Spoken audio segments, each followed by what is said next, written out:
Britain is bracing.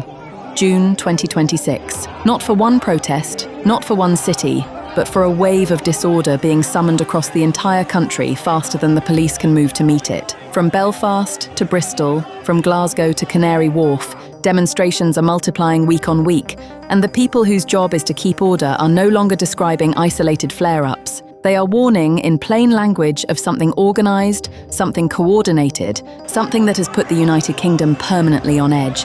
This is not speculation.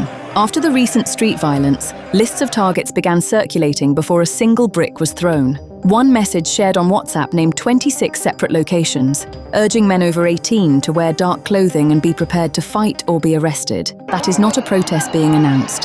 That is disorder being scheduled, and it lands at the worst possible moment, with police already stretched so thin that a single weekend in the capital recently required thousands of officers and millions of pounds just to hold two crowds apart. The warning is simple, and it is grim. The coordination is getting faster, the spread is getting wider, and the state is running out of bodies to put between them. But real quick, before we lay out exactly how organised this has become and why the police are sounding the alarm, let's be honest about the coverage. Police in Northern Ireland have vowed to crack down on any further trouble after 2 nights of unrest triggered by a brutal stabbing in Belfast on Monday. The national broadcasters will show you the clashes and move on, because admitting that disorder is now being coordinated at this scale, faster than law enforcement can respond, means admitting the state is reacting rather than controlling. That's why we built British Front Media, to follow the pattern they won't name. If you want the full picture of a country on edge, subscribe now. Your subscription keeps this channel independent. Reason number 1, the warning is real and the coordination is no longer hidden.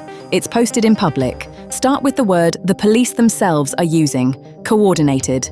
This matters because there is a world of difference between a spontaneous crowd and an organised one, and the evidence now points firmly to the latter. In the wake of recent unrest, the far-right activist Tommy Robinson posted details of planned demonstrations across the UK on his social media, broadcasting locations to hundreds of thousands of followers. Alongside it, that WhatsApp message naming 26 locations circulated with instructions to dress for a fight. This is the machinery of coordinated disorder operating in the open. And the authorities have seen this playbook before. Back during earlier waves of unrest, the BBC identified at more than 30 additional demonstrations being planned by activists across the country in a single weekend, in places from Liverpool to Glasgow to Hull. A Home Office minister responded by warning organisers directly that police were monitoring them and would use facial recognition to identify people, pointing out that conspiracy to organise a riot is itself a crime. Read that again. The government is now treating the organising of these events as a criminal conspiracy, because that is what the intelligence shows it to be. This is not a debate about the right to peaceful protest, which is legitimate and protected. This is about disorder being planned, mapped, and scheduled in advance. And everyone in authority knows it. Reason number 2, and it is multiplying, not in ones and twos, but by the thousand. Now look at the sheer volume, because this is where the word multiply stops being a headline and becomes a statistic. The chair of the National Police Chiefs Council revealed that forces were notified of 3,081 protests in a single summer window between the start of June and late August, compared with under 1,000 just 2 years earlier. Sit with that jump, from around 928 protests to over 3,000 in the space of 2 years. That is not a spike.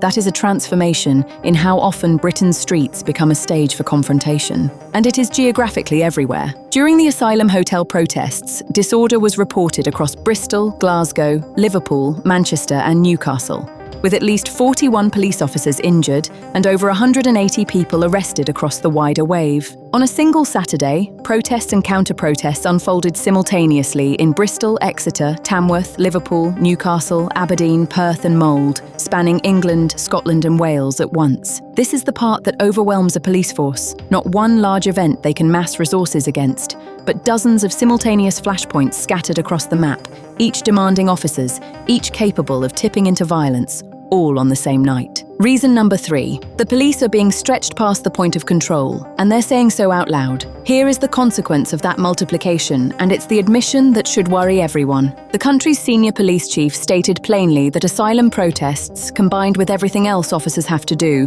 have put forces under chronic pressure. Chronic. Not occasional, not manageable.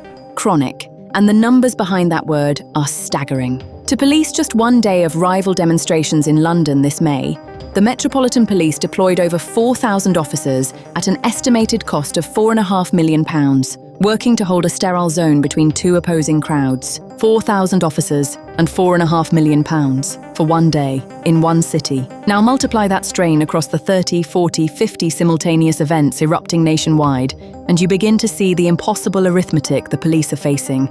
There simply aren't enough officers to be everywhere disorder is being summoned, and when forces are stretched that thin, mistakes follow. One academic study of earlier riots found police were in places sent to the wrong location amid the chaos and confusion. That is what overwhelm looks like in practice.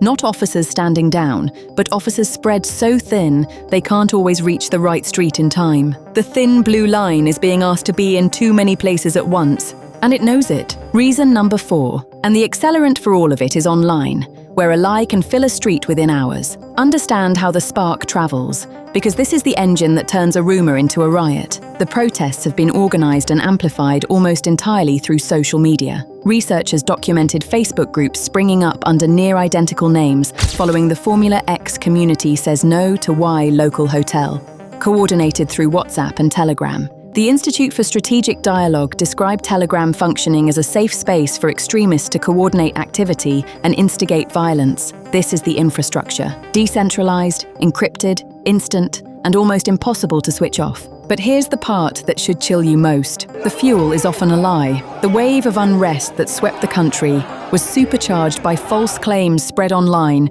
that a knife attacker was a Muslim asylum seeker, when the suspect was in fact born in Cardiff. By the time the truth caught up, the streets were already burning. That is the terrifying efficiency of it. A false post travels faster than any correction, faster than any police deployment, faster than the truth itself. The police chief leading the response even warned that those in leadership positions should not sow division, a pointed reference to influential figures amplifying inflammatory content online.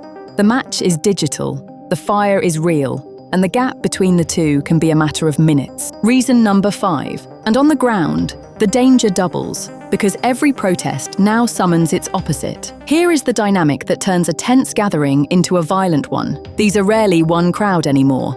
They are two. Against the anti-asylum protests, anti-racism groups such as Stand Up to Racism mobilise counter-demonstrations in the very same towns, often within shouting distance. In Bristol, police on horseback and in riot gear had to physically separate dozens of anti-migrant protesters from several hundred counter-protesters. In Liverpool, rival rallies led to around 11 arrests for offences, including assault and affray. And the police are caught in the middle of it, literally. Outside one London asylum hotel, officers pushed into the crowd to drag people out as rival groups clashed, while migrants watched from the windows above. The force itself warned that the protest had been endorsed by groups from outside the local community, which was likely to swell the numbers and the tension. Think about what that means for public order. Every flashpoint now risks becoming two mobs and a thin line of exhausted officers holding them apart. The maths of that is brutal. Double the crowd, double the friction, and a single shove can ignite the whole street. The police aren't just managing protesters anymore, they're preventing a collision. Reason number 6, and this is what the warning really means.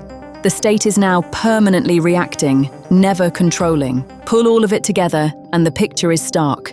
The police are not warning about a single bad weekend. They are warning about a structural shift, one they may not have the resources to reverse. Disorder is now coordinated online, scheduled in advance, spread across dozens of locations simultaneously, fueled by misinformation that outruns the truth, and intensified by rival crowds drawn to every flashpoint. Against all of that, the state's tools are reactive by design. Deploy officers after the lists appear, hold the line after the crowds gather, make arrests after the windows break. And the calendar offers no relief. Even now, campaign groups have announced a month of action across the UK through June, with more demonstrations planned and police bracing once again. The authorities have promised tough enforcement, facial recognition, intelligence-led policing, the full force of the law. And some of it works. There have been nights when police braced for violence and instead found peaceful crowds. But notice the position they're permanently locked into.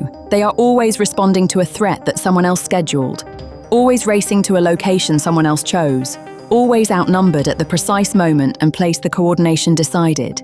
You cannot out-resource a system that costs almost nothing to operate and can pick the time and place of every confrontation. That is the quiet meaning behind the warning. Not that the police are failing tonight, but that they are trapped in a game where they only ever get to move second. So here's where we stand in June 2026. Police are openly warning of coordinated disorder, and the coordination is documented. Target lists circulating on WhatsApp, demonstration maps posted to hundreds of thousands online, dozens of locations scheduled in advance. Protests have multiplied from under 1,000 a summer to over 3,000, erupting simultaneously across England, Scotland, Wales and Northern Ireland. The police describe themselves as under chronic pressure, needing 4,000 officers and millions of pounds to hold a single city for a single day. The accelerant is online misinformation that fills a street before the truth can leave the house. And every flashpoint now draws a rival crowd, leaving exhausted officers to hold two mobs apart. The authorities say they're watching the organisers. They say facial recognition will find them, that conspiracy to riot is a crime, that offenders will face the full force of the law. All true, but watching is not preventing, and arresting is not controlling. So here are the questions every person in this country deserves to ask. How does a police force win when the other side picks the time, the place, and the number, and pays almost nothing to do it? How many simultaneous flashpoints can a stretched, chronically pressured service hold before one of them is left unguarded? And when the spark is a lie that travels faster than any officer can drive, how do you police a fire that's lit before anyone even knows it's coming? Because the warning has been given. In the plainest words the police have. The disorder is coordinated, the protests are multiplying, and a country that can only ever move second is a country permanently on edge, waiting to find out which street is next.